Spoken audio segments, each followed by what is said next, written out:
Ed and Ruth. Yeah, I need to get from Mike some sort of legal opinion on this garbage issue, only from the standpoint that we had a provision that was passed as to whether or not doing that would conflict with the provision in the charter. The other question I had is, let's think about, since we're going to put everything on the table, let's think about not doing the cuts, waiting until July until we actually see what we're going to see from the government. That would give us time to study this a little bit closer, put together an economic plan, and actually see what the effects of the cuts are going to be for the state and county government, as well as to revisit any potential revenue streams to the city, and then determine which option is best for the city at that time. That's certainly a possibility. I can't, the sky isn't falling today, and we have 3.9 in the bank, so waiting until then, certainly makes sense in terms of the fact that James said we don't have an economic plan. There's no reason not to put it in place. And we can do public input in the meantime to get input from people as to what options are available, what the people really want to do. I think that would be helpful. Ruth, then James, then Martin. Yes, first I apologize for being late. I really didn't hear too much about the justification as why the safety levy would not be a good viable source. Some cities have done it. I don't know if you were able to talk to cities that did the safety levy and see how that came out. But when we talk about the tax rollback, there's a couple of things. I do agree with Councilman Iko in the sense that we have 3.9 in the bank right now. We have 3.9 in the bank. So I'm not clear as to why the urgency to go and cut the safety forces right now, when we can put together a plan of looking at which one we're going to decide on to generate revenue, and then roll out an education to the community about why we need this. Clearly, we were able to talk to residents that were here last night, but that's only a very, very small percentage of the population here. There's still a lot of education that needs to go on to talk about where the city is financially. And three, the rollback, this brings back some horror stories for me, remembering what we did before. And I, for one, if we were going to do the rollback, would have liked to see it go to the people for a vote. I would like to participate in doing that without a vote from the people. I'll break it down, but I don't think you can do that by Congress.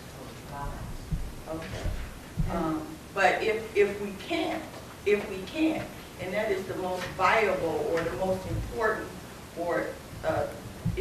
way to go, then clearly before we go and start pulling people's tax dollars, pulling more money out of their pocketbooks that they didn't bank on us taking, the education aspect to this needs to be done very thoroughly, and some money needs to be invested in educating the population as to relates to taking their money. Can I just respond, because I have notes on that. We did meet together as a team today, to discuss this. Our plan was to, we thought the idea, no matter what of the 5 meetings is great, one in each ward, and then one at large in case you can't make one of those, that we would send letters out. I would send a letter out to everyone in the city explaining where we are, how we got here. Here's 5 meetings. We're going to do the round table, same kind of discussions we did before, so that everybody can hear what the finances are, be able to ask questions. We'll have all the sheets there, and then council would be there and sitting at the tables too, and then after the 5 meetings, you would be able to come up with what your recommendation would be. I feel very, very strongly that this can't go past, if a decision has to be made in July 1st, we have to have some kind of resolution on this. Because we will be using our resources that we are going to use for 2014 and 2015. And on top of it, it's not fair to the unions who I'm now negotiating with to ask for givebacks. So, they're meeting aggressively now to see, they want to bring the court on that, so we can open up the contract, so we can start contract negotiations. I feel that once the budget is passed, this needs to be wrapped up in 5 to 6 weeks, so that we have everything in place so that we can send a letter again out to the residents so that they know how they're going to be taxed and how we're going to do this. And if we have to go to RETA, or if we have, whatever we have to do, the Board of Elections, whatever you decide, we have to be on a plan to get this there. So that if we're done, that way we would be ready to go, and it will either be one of these things. Cody, let me be real clear, we're not gonna cut each other off because I got something. Yeah, and I'm getting a list from the. Ruth has to finish. Something, last. Jane, Marty, and Dennis, then I wanna. And I'm getting a list from the Board of Elections on all their election dates. Okay. So that's coming due. Okay. So we're getting that. Mayor, I hear you in reference to what you're saying, but I'm still not understanding the dire urgency. I know what the state has done or proposing to do, but here we've had this conversation about the budget, this conversation about the city, and concern about the budget levels has been an ongoing issue for the last 3 years. This is not a new conversation. And in fact, 3 years ago, we talked about May having to cut the safety forces thin. And we talked about the possibility of the rollback. Then we talked about the possibility of a safety levy. And at that time, we was told 3 years ago, we would start meeting with the finance director on a regular basis to monitor the finances. And from that point forward, that's what we have done. Now, I do respect the fact that the governor has said this year, but he said that for the last 3 years. We have I can't get past the point that we have $3.9 million in the bank. Now, I'm not saying wait till it's gone, but are we at the point as a city that we have to make a decision right now about how we're going to come up with the revenue, and that we have to sacrifice our safety forces in order to do it? Why can't we pass the budget without sacrificing our safety forces and spend some time having some critical discussions like we have been starting to do, and then by June or July come out with a plan with a timeline? We have wasted, and this is for me, we've wasted a lot of time saying, well, we're going to monitor this, but in the monitoring of this, none of these finance committees resulted in us knowing that there was going to be an urgent, we got to cut the safety committee by so much. Well, I'll be honest with you, I didn't know either that the tax was going to be zeroed out. I didn't know I'm not a legislator down there. So whenever they get together and they decide what they're going to do, they can come back in a week and say they're taking away local government. So, the fact that we met every month and we actually monitored, we have 3.9, that's the best news, that we do have that money for the future. But I went to meeting after meeting when Nan Baker, the state representative, told us that the tax was going to be the end all. Now they zeroed it out on us.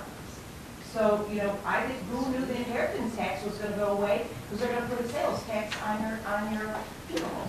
So, but I do want to say one thing. I think you have to really look at the sheet that says certification of estimated resources with 1/2 proposed cuts, because you will be spending 1/2 of the cuts by the end of June. That will leave us at the end of the 2013 year with $2,762,170,000. So you see where that 3.9 goes down to 2.7 after you use half of that year's money. That's in your And text. you already know that you're down $160,000 has come in, so Where you're. is that at?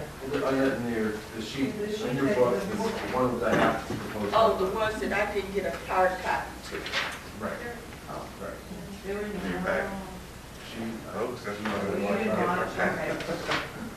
So it shows where, you would lose quite a bit of money. So if you're going to spend all that money, you better be ready to put it back in, because if you have only $2,762,170, and then you go into 2014, it's not gonna be pretty. So the point of the matter is it's a double-edged sword. and as far as, Yeah, you have to be, we're preparing not just for 2013, we're preparing for 2014 and 2015. That's what the reserve is for. So, as far as the fund, I'm sorry, Dave. As far as the fund balance, I know we talked about 3.9 fund balance. We haven't made any of the transfers in the budget right now. So we cut that by the $450,000. We haven't done anything as far as what we're gonna do with the current money. So the fund balance, you take $450,000 right off the fund balance right now because it's proposed to be transferred into other funds. So, the fund balance now is inflated because of that. James, Marty, Jim, Okay. Ted. Thank you.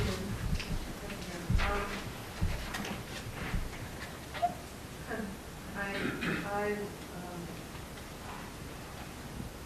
spend a lot of time dealing with erosion by day, and all I can think about, the analogy to this is,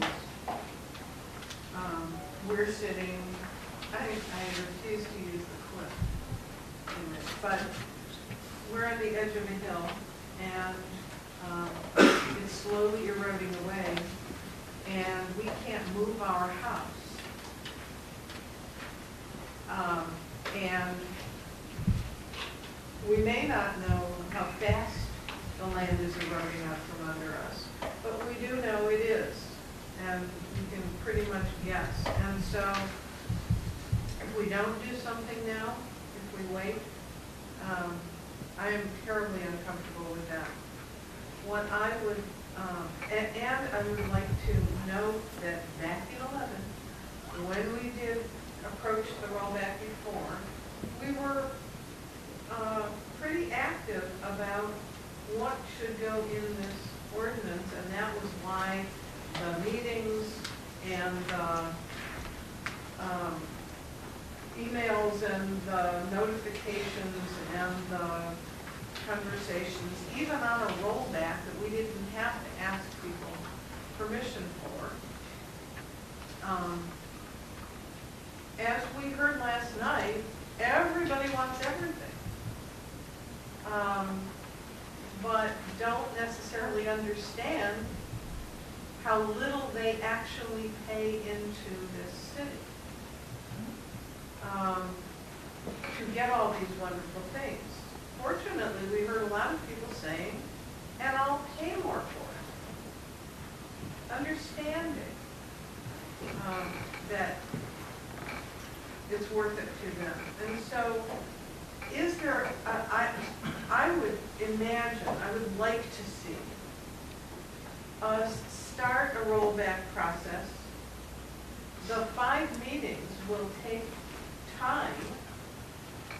If we don't start that process now and have 5 meetings and send out how many newsletters and postings and all of that, it'll be June, July before we know it. And then if we decide to go ahead with it and have to wait to have another 5 meetings after that, we will be further in the hole and behind the schedule.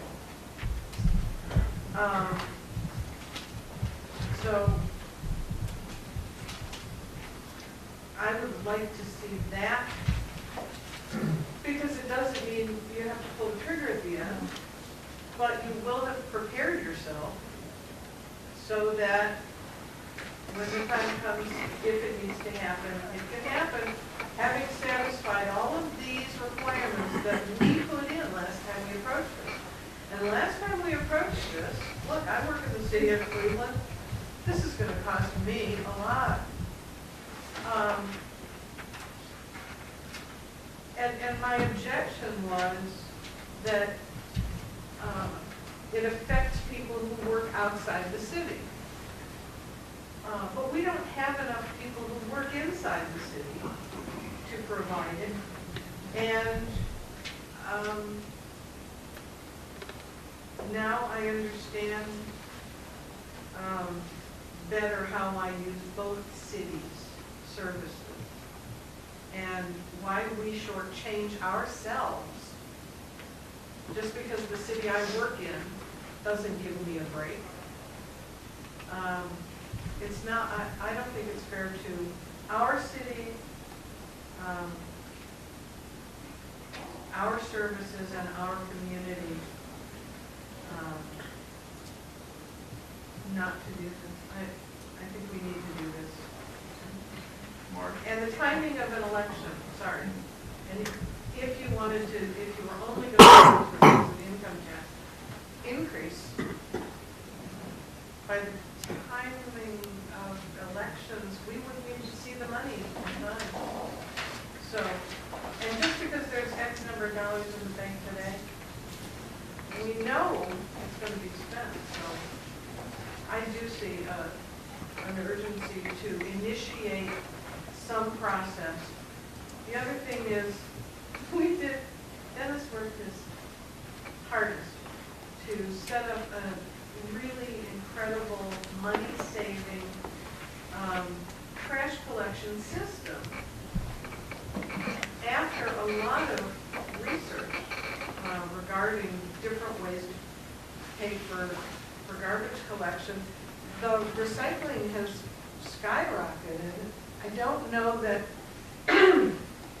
that there are that many more, there's that much more of a level of benefits that could be seen in shifting trash to recycling if people were paying for it. So, okay, I'm done.